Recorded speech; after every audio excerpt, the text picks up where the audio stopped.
We're live from New Delhi, watching DD India News, India's voice to the world. I'm Lipakshi Khurana, coming up in the next hour. US Senate advances aid package for Ukraine and Israel. Israeli forces intensify Rafah strikes. Washington warns Israeli assault on Rafah without planning would be disaster. Ukraine replaces army chief in a shake-up at a difficult time during conflict with Russia. 100 Ukrainian soldiers return home from Russian captivity. And Australia reaches finals of the Under-19 Cricket World Cup, beats Pakistan in a thriller to beat India in the finals on the 11th of February.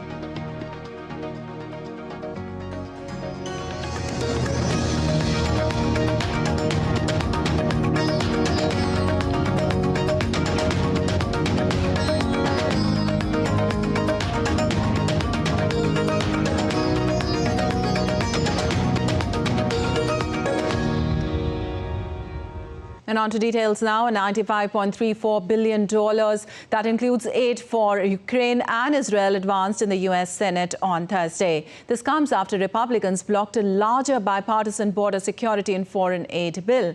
The new bill strips out several U.S. border measures from a $118 billion bipartisan package that Senate Republicans voted down on Wednesday. If the Senate goes on to approve the aid, it must still be passed by the House of Representatives, a chamber with a Republican majority that has not been eager to approve such funding.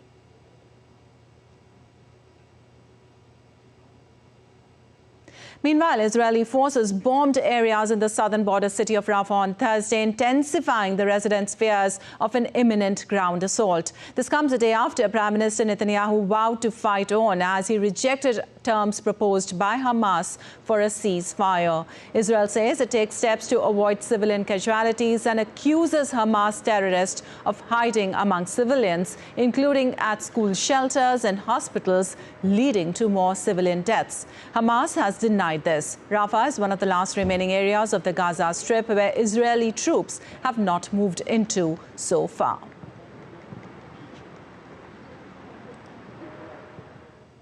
And reacting sharply to Israel's Rafah offensive, the White House said it would not support any such plans, which were expressed by Secretary of State Antony Blinken himself. This warned that any military operation done with no planning or little thought would be a disaster. We have yet to see any evidence of serious planning for such an operation, and to conduct such an operation right now with no planning and little thought in an area where there is sheltering of 1 million people would be a disaster. Rafah border crossing is where foreign nationals, including American citizens and LPRs, are able to safely depart. So this is not something that we'd support, and the Secretary made that clear. Meanwhile, UN chief has pledged to act immediately on any new information from Israel related to infiltration of Hamas in the world body. This comes after 9 UN staff in the Gaza Strip were fired last month. Israel last month accused 12 staff with the UN Palestinian Refugee Agency of taking part in the October 7th attack by Hamas terrorists. Of the remaining 3 staff, 1 is dead, while the UN was clarifying the identity of the other 2. One thing that you can be absolutely sure, any allegation that is presented to us by the government of Israel in relation to any other infiltration of Hamas in the UN, at whatever level, we will act immediately upon it. We received allegations in relation to 12 names, and those allegations were credible. The investigation team was immediately on the ground, and if I have made any mistake, it can be corrected in the future. But we couldn't run the risk not to act immediately, as the accusations were related to criminal activities that are really dangerous. And shifting focus, in a major shake-up in the almost 2-year-old conflict, Ukrainian President Volodymyr Zelensky replaced army chief with his ground forces commander on Thursday. The shake-up ushering in a new military leadership follows months of speculation about a rift between Zelensky and Army Chief General Valery Zaluzhnyi, who many Ukrainians see as a national hero. He promoted Ground Forces Chief Colonel General Oleksandr Syrsky to be the new head of the armed forces, citing his role in Biden overseeing the defense of Kyiv in 2022 and the lighting Kharkiv counteroffensive later that year.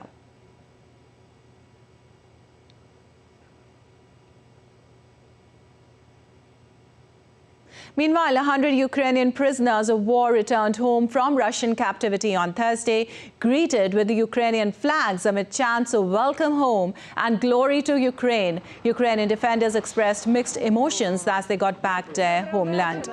Krylo Budanov, head of the Ukrainian Defense Ministry's Intelligence Directorate, told reporters at the site of the servicemen's return that a total of 3,135 Ukrainian POWs had now been brought home.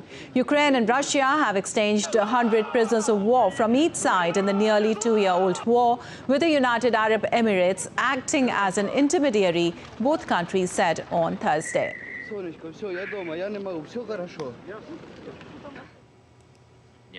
We have to release everyone from captivity. Every day we work for this. And I'm grateful to everyone in the world for helping us, in particular the United Arab Emirates for supporting such exchanges. Glory to Ukraine. Slava Ukraini. Well, Russian President Vladimir Putin, in an interview on Thursday, said that Russia will fight for its interests but has no interest in expanding its war in Ukraine to other countries such as Poland and Latvia.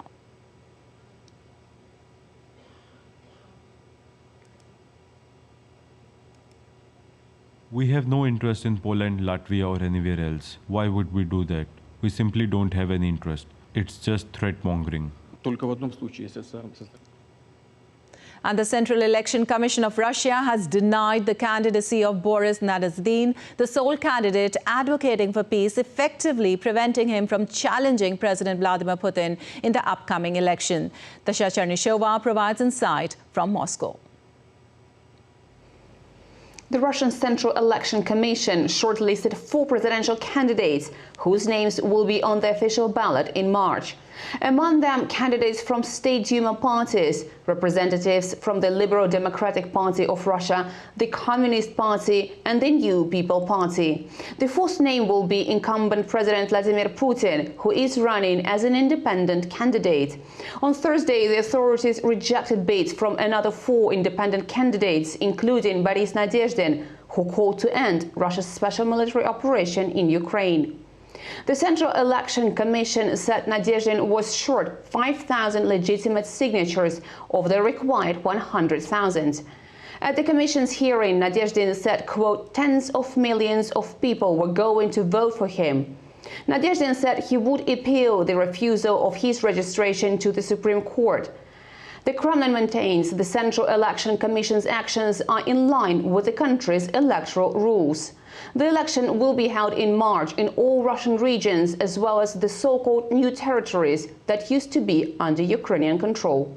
Dasha Chernyshova in Moscow, reporting for DD India.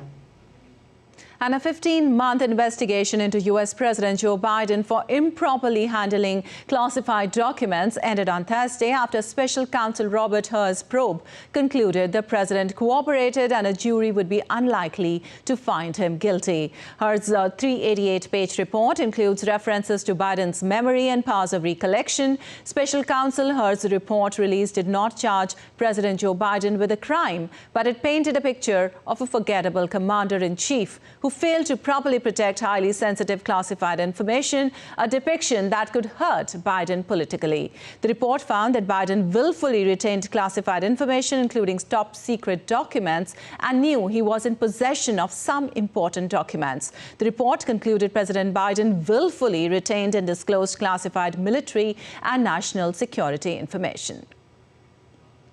And holding a presser afterwards, Biden asserted that his memory is fine. He denied that he willfully retained any classified documents. My memory is fine. My memory, take a look at what I've done since I've become president. Because I'm the most qualified person in this country to be president of the United States and finish the job I started. I did not share classified information. I did not share it. With your ghostwriter? With my ghostwriter, I did not. Guarantee you did not. What I would have done is overseen the transfer of the material that was in my office. Meanwhile, the U.S. Supreme Court is doubtful about claims that Donald Trump is disqualified from running for presidency. Colorado, which previously ruled against his candidacy, presented the case. DD India's correspondent Nick Harper reports from Washington. Well, we heard about 2 hours of legal arguments in the Supreme Court building just behind me earlier.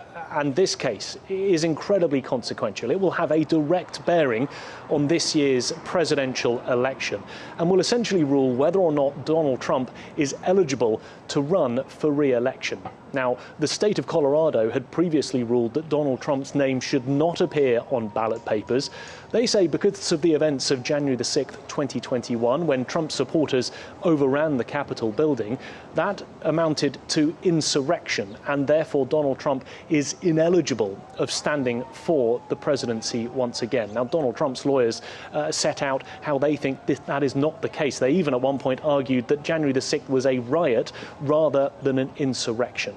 No decision from the 9 justices today. It's unclear when their opinion will come out. It could be in the coming weeks. But bear in mind that out of the 9 justices, 6 of them are conservative-leaning. 3 of them were even appointed by Donald Trump himself. And what we heard from the tone of their questioning during that 2 hours. If Colorado's position is upheld, surely there will be disqualification proceedings on the other side, and some of those will succeed. I would expect that a goodly number of states will say, whoever the Democratic candidate is, you're off the ballot, and others, for the Republican candidate, you're off the ballot, and it'll come down to just a handful of states that are going to decide the presidential election. That's a pretty daunting consequence. Really made it clear that they appear skeptical of Colorado's arguments and therefore are poised to side with Donald Trump when they issue that opinion. It will be very consequential, and whatever they decide will be divisive. Unclear when we will hear, but they are being urged to come out with that judgment as soon as possible, as it will have a direct bearing on the coming months as different states vote for which Republican candidate they want to challenge Joe Biden for the White House in November. Nick Harper in Washington, reporting for DD India. Meanwhile, Donald Trump is set to win all of Nevada's delegates in the state's Republican presidential nominating caucuses on Thursday. The results are expected around 9 a.m. IST. Early on Thursday, Trump easily won the U.S. Virgin Islands caucuses. He defeated Nikki Haley, his last remaining rival for the Republican presidential nomination. Trump, the front-runner in his party's nominating race, is the only major candidate competing in Nevada's caucuses and is almost assured of winning the state's 26 delegates to the party's nominating convention in July. The win in the U.S. Virgin Islands added 4 to his delegate haul.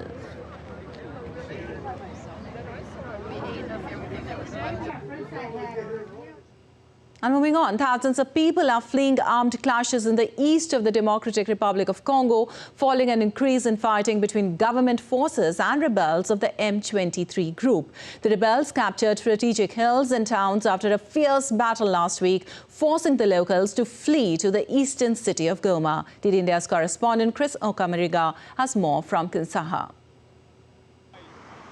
The violence in the east of the Democratic Republic of Congo has led to massive displacement in North Kivu province.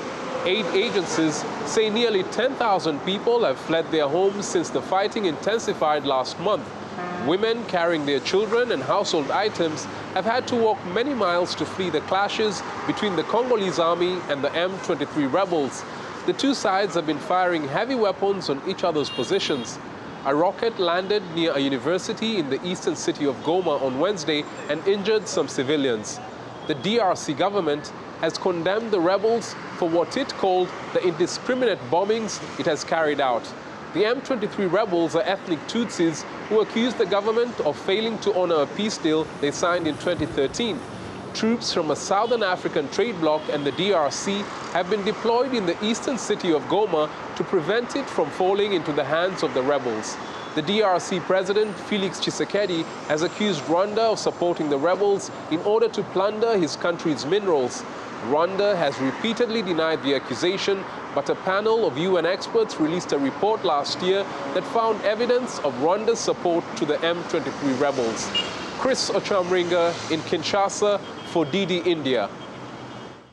And still to come on DD India News Hour. North Korea celebrates its 76th anniversary of founding of Korean People's Army. Kim reiterates will wipe out enemies if they use force. Votes are being counted in Pakistan. Results are awaited soon as election officials warn local officials to speed up the process. We'll tell you about a special Guinness World Records made by matchsticks.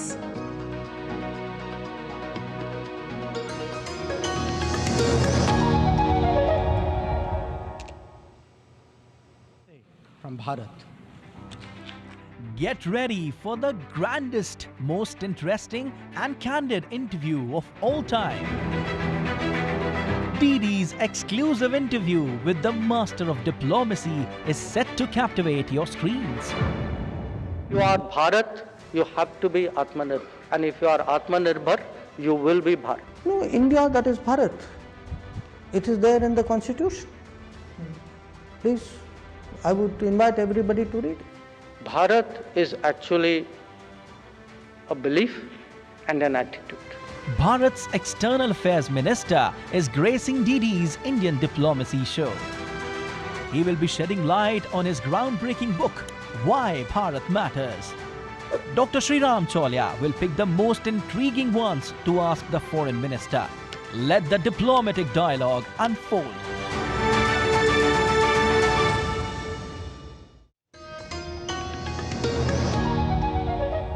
Welcome back. You're watching DD India News. I'm Lepakshi Khurana, and moving on. North Korea leader Kim Jong-un said the country would not hesitate to use all of its military power to wipe out enemies if any of them used force against it, marking the 76th anniversary of the founding of its military. Kim made the comments during a visit to the Defense Ministry on Thursday, rallying soldiers to uphold the ideology of the ruling Workers' Party and defend the country with their lives. Kim repeated his vow to never hold dialogue or negotiations with South Korea, which he said was his country's enemy number one, and said the policy of powerful military readiness was the only way to ensure peace and security for North Korea.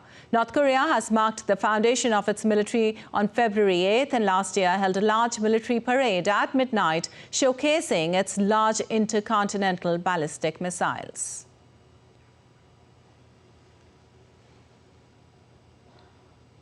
And moving on, votes are being counted in Pakistan after Thursday's general election, which was marred by the suspension of mobile phone services and violent unrest. Results have been slow to come out, prompting election officials to warn local officials to speed up the process. A clear picture is likely to emerge early on Friday as counting continues throughout the night. A report.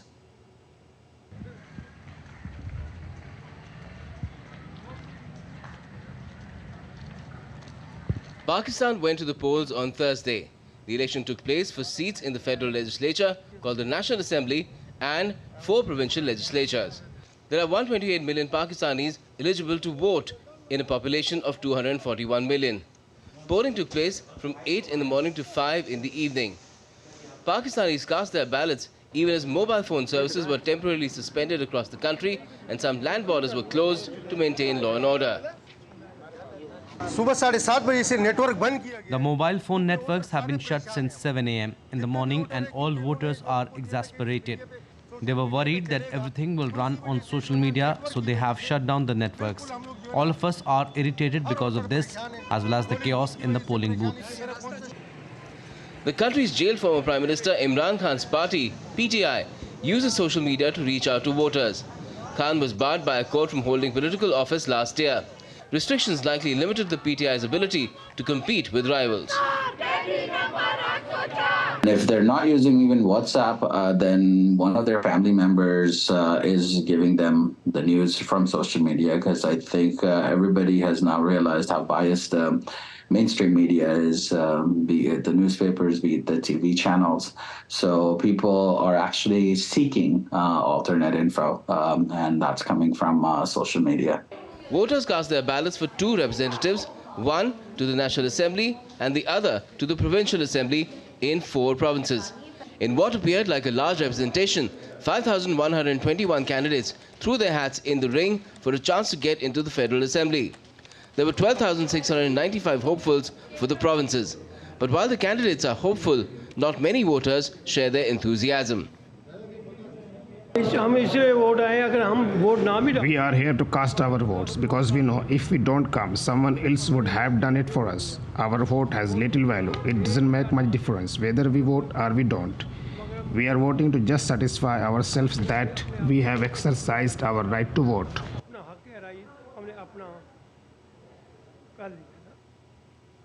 Unofficially, clear trends would be available by early Friday morning. Apart from Imran Khan's PTI, the two major political parties, the PMLN and PPP, have both been in government separately and together. But the will of the people has more often than not been overpowered by the will of the army. Analysts say the generals are backing Sharif this time, after they preferred Khan in 2018. Interestingly, both former prime ministers say they were ousted by the army. The National Assembly has 336 seats, of which 266 are up for elections. 70 are reserved seats, 60 for women and 10 for non-Muslims. These are usually allotted by party strength of elected members, keeping the overall electoral percentage intact. Independent candidates who are elected have the option to join any party after the elections. Once constituted, the National Assembly holds a parliamentary vote to select a leader of the House, who becomes the Prime Minister. The Prime Minister so elected must have a simple majority in the House, which works out with the support of at least 169 members. Bureau Report, DD India. And DD India correspondent Amritpal Singh joins us for more on this. Well, Amrit, do you see any clear picture emerging as far as the trends or the results are concerned, awaited now anytime soon? Any update on that? Well, the trends have stopped coming in. Results are trickling in this morning. There were trends coming in on media channels till late last night. But after that, suddenly, there are allegations of crackdown on media. And those trends have sort of stopped coming in. But what is coming in is now election results. And they are very initial election results. One thing is very clear that two things are clear. One, the process is very, very slow. Generally, what happens is by about midnight, you have a fair idea of where the trends are going. By early morning, you have the results trickling in. But that is not happening this time around. There are, 4 seats, 6 seats. Those are the kind of results slowly coming in. So the process is slow. The PTI alleges that this is because rigging is being done. Ballot boxes are being rigged in connivance with the Election Commission of Pakistan. Barrister Gohar, the PTI chairman, current PTI chairman, has gone on air saying that the consequences of it, the costs of it, will be humongous for the Pakistani establishment if they rig that, and they are alleging massive widespread rigging. While the ECP is saying that this is how the ballots are being cast, they are holding the elections in a very difficult or a trying circumstance of security considerations. So there are allegations and counter-allegations. The other thing which is clear is the sort of landslide victory that Nawaz Sharif, at least based on early results that are coming in, was predicted for Nawaz Sharif. It's not happening. The PTI is very much in the game, despite their top leadership, including Imran Khan, being in jail, and the reports of the army backing Nawaz Sharif and trying to keep Imran and his party out. That is not happening, at least based on, I'm again adding with the caveat, based on the initial results that have come in this morning. So it is going to be a tightly contested game if, of course, it is not a fixed match. Lipakshi. Okay, Amrit, also, as you said, that widespread rigging is suspected. The next major question is that, is this election fully democratic then? Can we consider it free and fair, as social media was also totally banned with allegations of being biased? That's right. Your report itself said that telephone networks went down, internet was shut down. In fact, Pemra last night at about 3, early in the wee hours at about 3 a.m. sent notices to at least 2 Pakistani leading channels saying that they are creating chaos by projecting a victory for PTI in the early morning. It is pretty unusual that the Pemra sends notices. Pemra is the electronic media monitoring agency. at 3 in the morning. So the government office was opened and notices were sent saying that they have based this on early 10% voting trends, and that does not represent the true picture. Now, clearly there are allegations of massive vote rigging and the election being fixed and it being a selection and not an election, etc. So doubts surely will be cast on whether these were free and fair elections. But also let me add that this is not the first time Pakistan is witnessing that. Imran Khan bears the brunt of it. Nawaz Sharif was on the other receiving end in 2018. Right. A similar situation had happened with him also. But then life moved on and Imran went on to become the prime minister. So if Nawaz goes, this kalablu will carry on for some time. People will, they'll be outpouring on the streets. Then it'll be business as usual, because the army, as you know, in Pakistan is a very, very powerful institution. Yes, it is. Amrit, also, how will the results affect relations with India, or what will be the main priority for the new government? That is the question that everybody in India and some quarters in Pakistan are eagerly asking, that what would be the impact of these results on whoever, irrespective of whoever forms the government. Say, if we go by conventional wisdom or what is widely being reported and said that it's a foregone conclusion, Nawaz Sharif would be the prime minister, etc. If that happens, Nawaz would be inclined towards opening the dialogue with India. The army, as we understand, is on the same page on that. That they can talk to India. It will now depend on India whether it wants to talk. Two factors. India is also slated for a general election. What sort of a government comes in place in India? What is the thinking of that government? And also, in the meantime, there are no spoilers. After Pulwama, no major attack has happened in India. So the conditions, I'm not saying terrorism against India from Pakistan has completely stopped, but there has been no major attack. So the conditions are ripe for the talks to begin in that sense, because India's insistence was terror and talks cannot go hand in hand. So if that continues and, there could be some calibrated reopening, but that will completely depend upon India. Pakistan, my sense is that Pakistan would be willing to talk with India, trying to seek some concessions on Kashmir, though Nawaz Sharif's manifesto says they want 370 to be restored in Kashmir, but I think they also know that that's not happening. But, things like probably statehood for Jammu and Kashmir, some kind of a face saver where they can, say that, well, we still stand by the rights of the Kashmiri people or their version of the rights of the Kashmiri people, etc. So, all these possibilities exist, but it's not going to happen soon, because you will probably have a new government in India by May, and then it will take its own, do its own calculations, see how politically stable the government in Pakistan is, what the relationship between the civilian and the army, civilian establishment and the army, etc. is. So it will all depend on all that. Lipakshi. All right, Amrit, thank you so much for that information from there. And moving on, Brazilian police on Thursday confiscated former President Jair Bolsonaro's passport and accused him of editing a draft decree to overturn election results, pressuring military chiefs to join a coup attempt and plotting to jail a Supreme Court justice. The bombshell allegations are the result of a probe into Bolsonaro and his inner circle for allegedly plotting a military coup after his electoral loss to President Luiz Inácio Lula da Silva in 2022.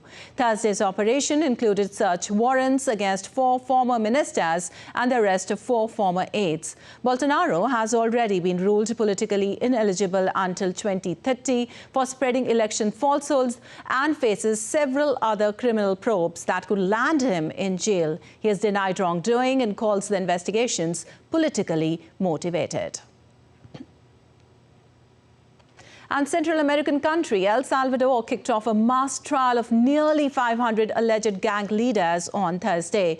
The 500 accused are alleged leaders of the Mara Salvatrucha gang and are being prosecuted for more than 37,000 crimes committed over a decade. Among the accused are 24 MS-13 Top Guns, some of whom have extradition requests out from the United States. The accused have been charged with crimes such as aggravated homicide, kidnapping and arms trafficking. And now let's take a look at other stories making news around the world. Frenchman Richard Plod has been officially recognized as the tallest matchstick model creator of Eiffel Tower by Guinness World Records. Plod spent 8 years building the model, which was built with over 700,000 matches with 23 kilograms of glue. The record was initially rejected by Guinness Committee, who ruled only commercially available matches should be used for the models.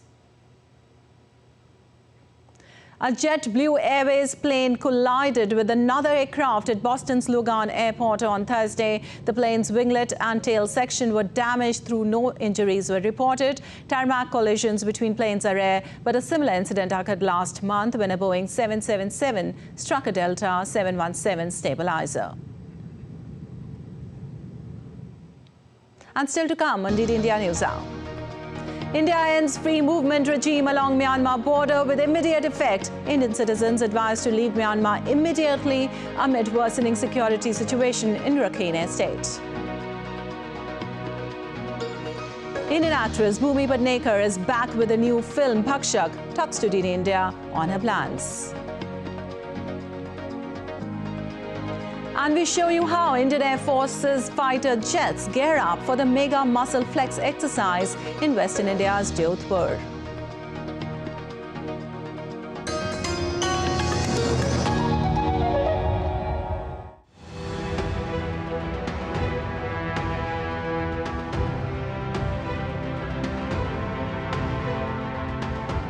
Have you ever wondered why Bharat matters?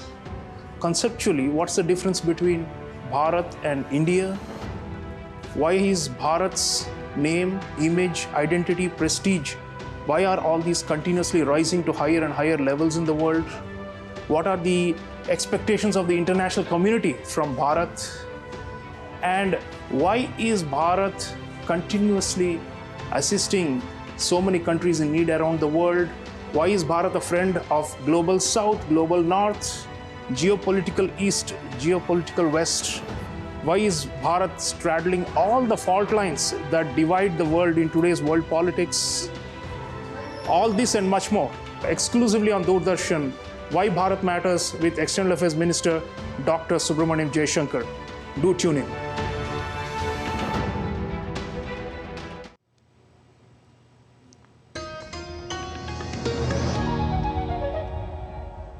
Welcome back. You're watching DD India News. I'm Bakk Shukran, and time now for a quick recap of the headlines. U.S. Senate advances aid package for Ukraine and Israel. Israeli forces intensify Rafah strikes. Washington warns Israeli assault on Rafah without planning would be disaster. Ukraine replaces army chief in shake-up at difficult time in conflict with Russia. 100 Ukrainian soldiers return home from Russian captivity. And Australia reaches finals of the Under-19 Cricket World Cup, beats Pakistan in a thriller to meet India in the finals on the 11th of February.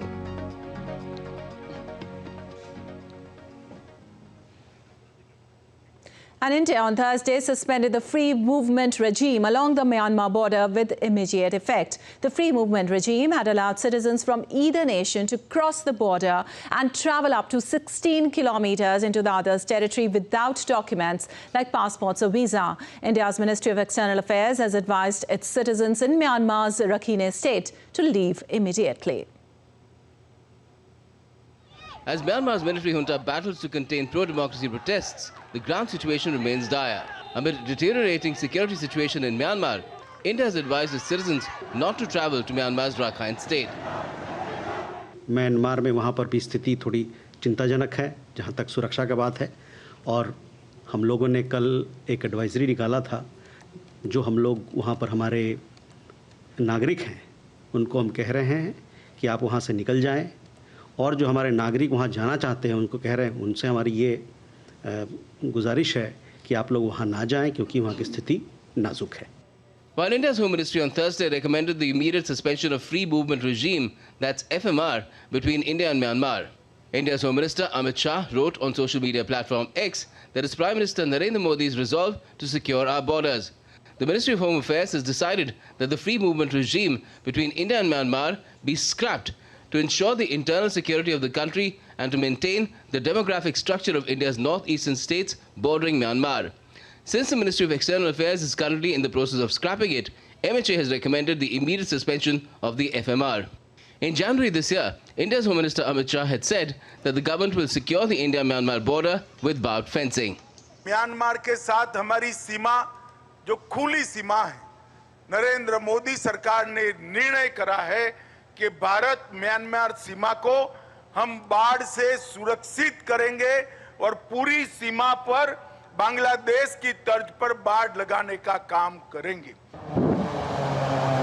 The constant fighting between Myanmar Army and rebel Arakan Army across the border has caused many residents to leave their homes for safety. Members of Myanmar's different forces have also taken refuge in Bangladesh. Bangladesh Foreign Minister Hassan Mahmood, who visited India, said that the deteriorating security situation in Myanmar is worrying for India and Bangladesh. Hassan Mahmood said the issue figured in his meeting with India's National Security Advisor Ajit Doval. Armed conflicts across Myanmar have resulted in numerous civilian casualties. UN Children's Fund, that's UNICEF, condemned Monday's deadly airstrike on 2 schools in eastern Myanmar. According to Myanmar's ambassador to the United Nations, Khe Moitun, more than 2.6 million people have been internally displaced. The 1st of February 2024 marked 3 years since the Myanmar military overturned a democratically elected government. Any hope for quick return to democracy was dashed on the 31st of January after Myanmar's military rulers extended the state of emergency in the country. Fuzair Ahmed's report for DD India. Well, the budget session of the Indian Parliament will be continued today in the lower house, where discussions will be taken up on the white paper on the state Indian economy before 2014. Many important bills will also be taken up for discussion in the upper house, that is the Rajya Sabha. Union Minister Dr. Jitendra Singh will introduce the examination. Prevention of Unfair Means Bill 2024, while Minister of State for Home Nityanand Rai will introduce the Jammu and Kashmir Local Bodies Laws Amendment Bill 2024, which provides reservation to other backward classes in panchayats and municipalities in Jammu and Kashmir.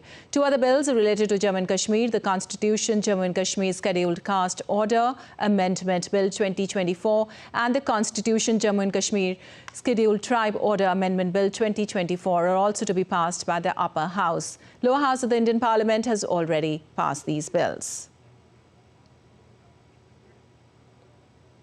And India correspondent Vikas Sarthi joins us for more on this. Well, Vikas, Lok Sabha will take up the discussion on the white paper brought on the state of the country's economy before 2014. What can you tell us about that?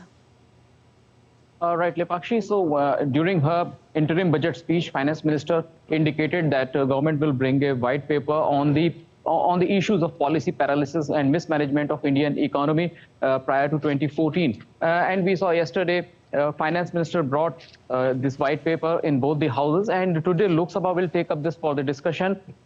We expect that it will go on for few hours, since it's a very important discussion for the Parliament and for the people as well. What the white paper is a kind of document, you can say it's a research document which provides information to member of Parliament as well as to public at large, that what was the status of a particular subject. In this white paper, we will see that it talks about the status of economy before 2014 and what steps have been taken by the government in past 10 years. Earlier, Indian economy was among the fragile 5 economies in the world, and today we are among the top 5 economies, and it is expected that in few years we will be the 3rd largest economy in the world. So all these steps which have been taken by the Modi government in the past 10 years, and the kind of mismanagement the country witnessed before that for 10 years, these are the key highlights of this white paper, and member of parliaments will give their view on these documents. Certainly opposition MPs will counter the facts and figures provided by the government, and once the discussion completes, this will be discussed under Rule 342. So there will be no voting required after the discussion, but we will expect that government will attack the opposition, particularly the Congress, for their mismanagement of economy in their 10 years tenure before Modi government came into the power. All right. Once the Rajya Sabha passes those 4 bills you just mentioned, the Rajya Sabha will also take up this discussion on the white paper. Also, and many other important bills are also to be taken up for discussion in the Rajya Sabha. Can you tell us about that? Exactly. You just mentioned that one of the legislation is related to stop the unfair means in competitive examinations. Right. This bill has already been passed by the lower house. Now, in this particular bill, stringent provisions have been provided to stop these kind of incidents where we have seen that papers get leaked just a few hours before the examinations, and there were some cases related to the impersonation of candidates. So this bill identifies 20 such practices and provides that there could be a sentence up to 10 years and a fine of at least minimum 1 crore rupee. All right. Also, 2 other bills related to Jammu and Kashmir will also be tabled in the Rajya Sabha for the passage today.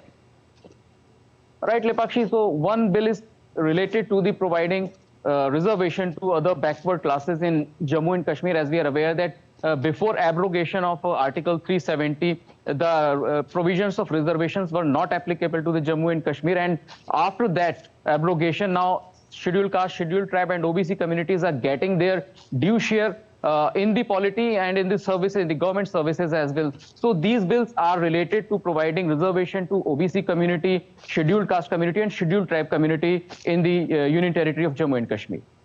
All right. Thank you so much, Vikas, for that update on the Parliament today.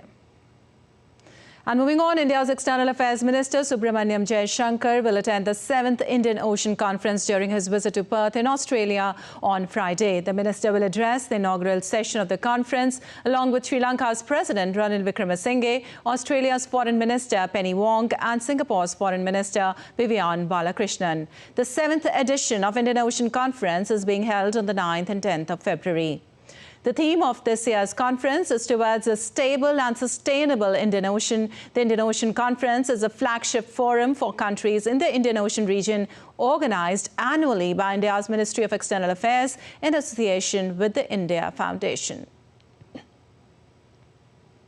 9 और 10 को ये conference Perth शहर, Australia के Perth शहर में होगा। हम लोग का समझ है कि करीबन 22 देशों से मंत्री डेलीगेशन लेके आ रहे हैं। उसके अलावे श्रीलंका के राष्ट्रपति भी रहेंगे वहाँ पर। उसके अलावे कई एक और ऑस्ट्रेलिया की फॉरेन मिनिस्टर, उसके अलावे और भी लोग हैं जो वहाँ पर रहेंगे। हर जितने मुद्दे हैं जो इंडियन ओशन को लेकर जो मुद्दा है, सारे मुद्दों पर बातचीत होगा। Meanwhile, in an exclusive interview with DD India, External Affairs Minister of India Dr. S. Shanker said that solution to the problems the world is facing today lies in consensus. And India is culturally capable enough to make that consensus. It is the only solution to the problem of North-South divide or the East-West polarization. You can watch full interview of External Affairs Minister of India Dr. S. Shanker at 6 p.m. IST on DD India on Friday.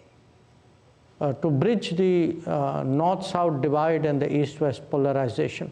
That also required a lot of self-assurance and a lot of skill and a certain, I would say, an Indian Bharatiya ability. An inner force,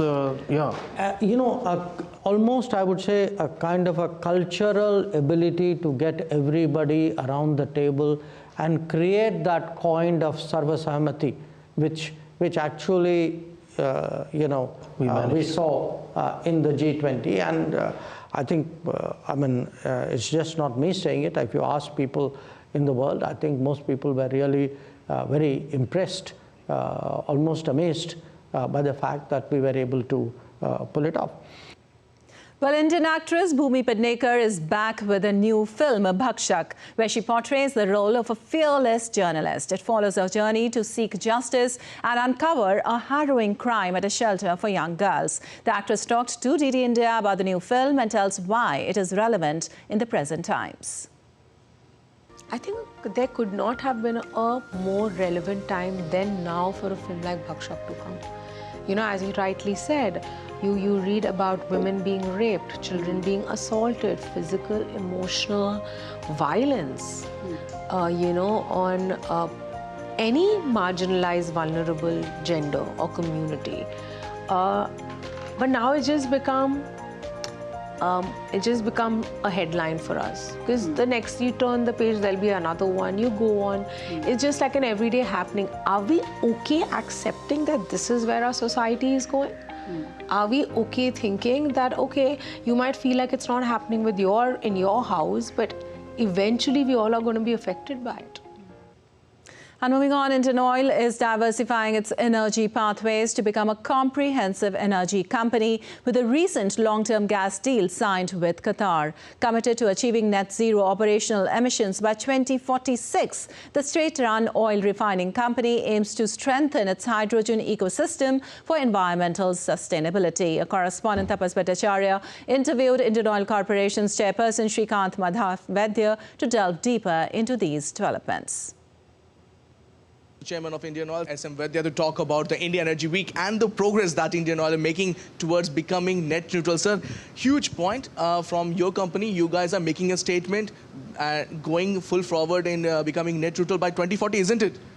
Well, thank you very much for this opportunity to showcase Indian Oil and its achievements. The India Energy Week started with a bang for Indian Oil. Actually, the Honorable Prime Minister visited our stall, the first time the NTD Pavilion, and I was able to showcase him all the activities what Indian Oil is doing, especially in the net zero and the energy transition. The first and foremost I want to talk about is the green hydrogen bus. It is the first green hydrogen bus probably in the world, and it is made in India. It is made by Tata Motors, and we had got it displayed here in this IEW exhibition. And Honorable Prime Minister, I told him that it is available there, and I also told him that very shortly 15 such buses will be plying in Delhi. And since we are also making fuel-grade hydrogen in our Gujarat refinery, we'll be taking a couple of buses when they come to Delhi to Baroda, and we'll be doing visits to the Kevadia, that is the Statue of Unity. So that is our plan on the hydrogen mobility. As far as the other forms of transition, I think we have got the world's biggest 2G ethanol plant running in Panipat, which is from Parali, and this year we could aggregate nearly 1 lakh tons of Parali, which otherwise would have been burnt. And at the same time, I'm very happy to share that our 3G ethanol plant from the refinery waste gases has also started operation. So I think Indian Oil is making big steps, because whatever projects I'm saying, they're not pilot projects, they're commercial scale projects.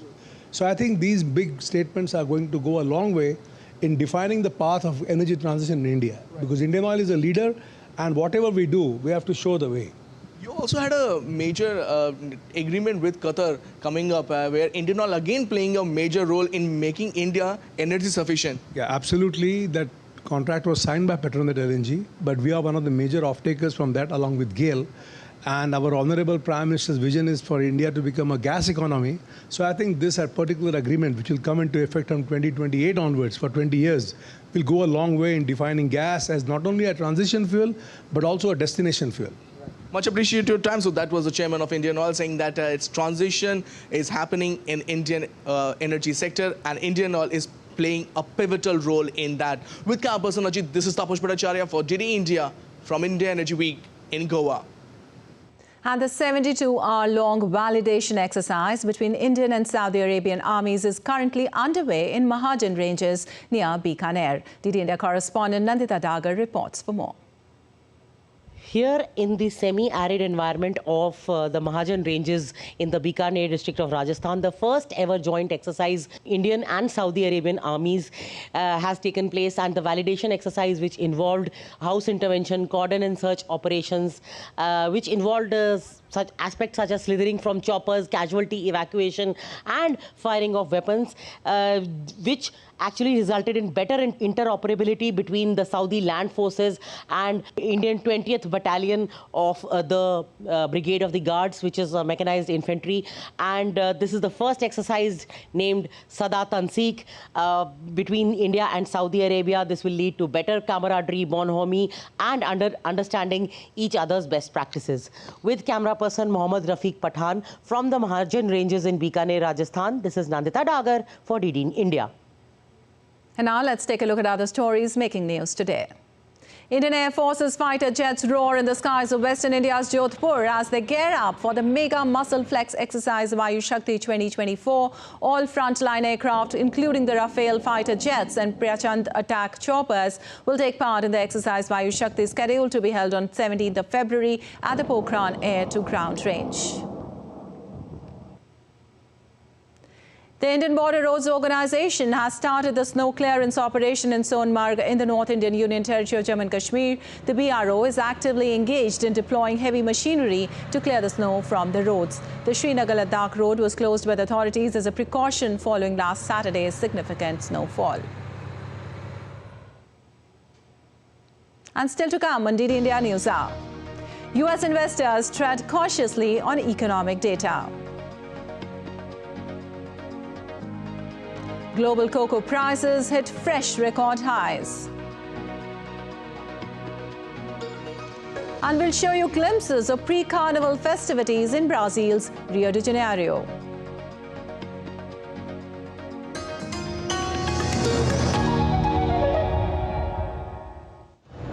Is telepathy real or fiction? Could it soon be a reality? Imagine controlling your world with your mind.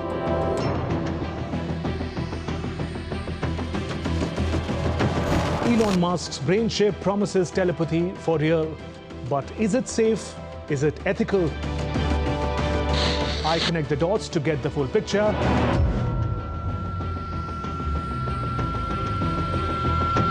Watch Connecting the Dots every Friday at 8 p.m. IST on DD India.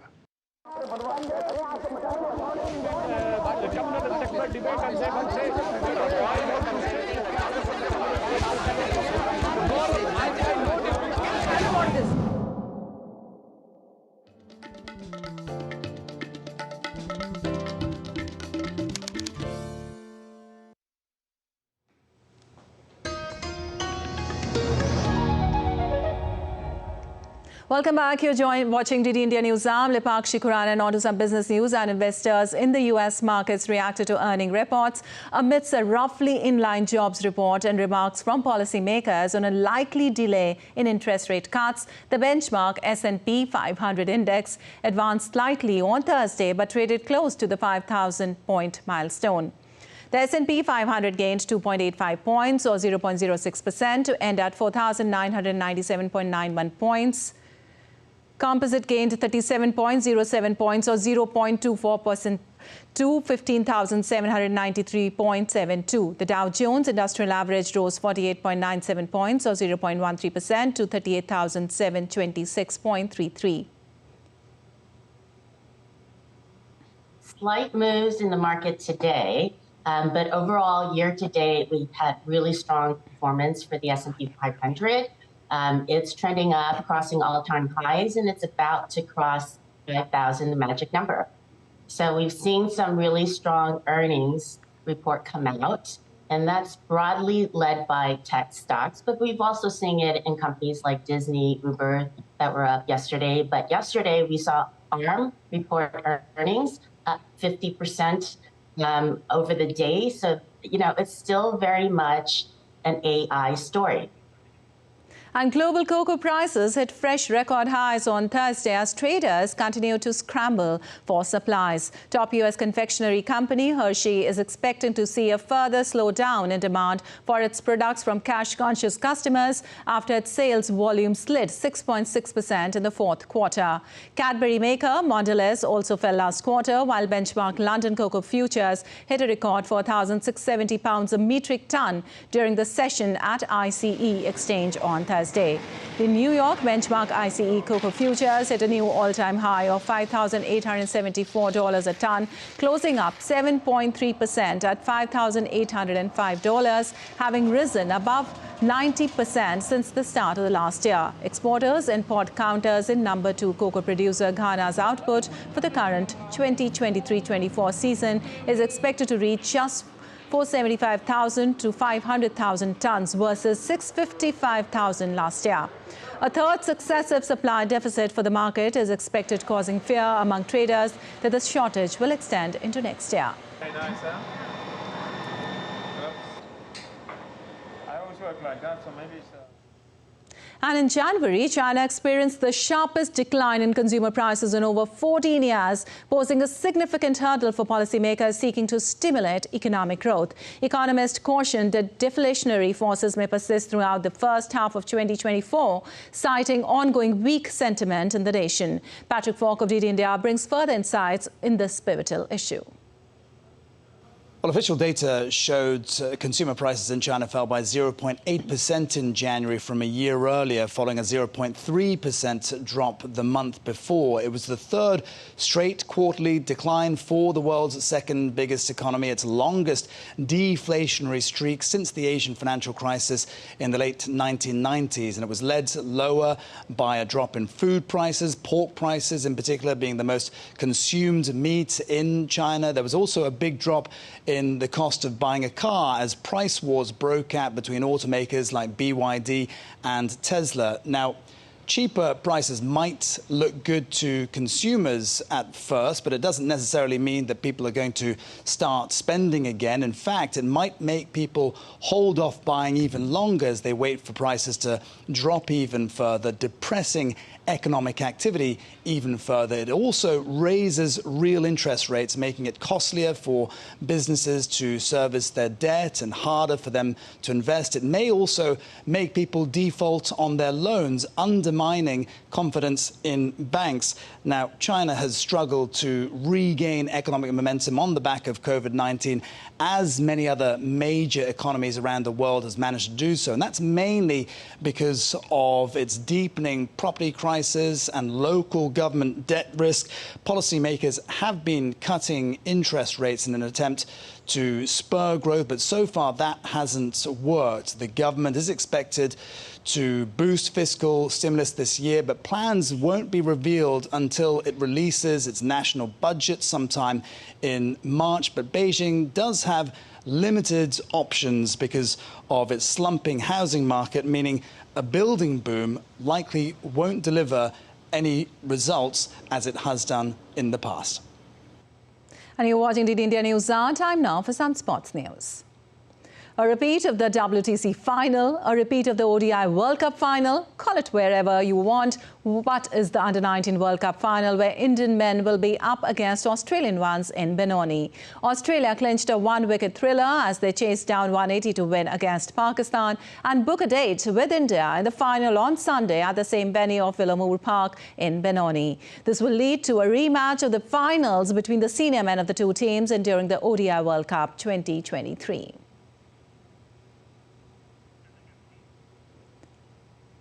And revelers in costumes and glittery makeup partied at the annual block party called Locura Suburbana, organized by the Nice del Silveira Mental Health Institute during pre-carnival festivities in Brazil's Rio de Janeiro. The Rio de Janeiro Carnival will kick off on February 9th and will run until 12th of February.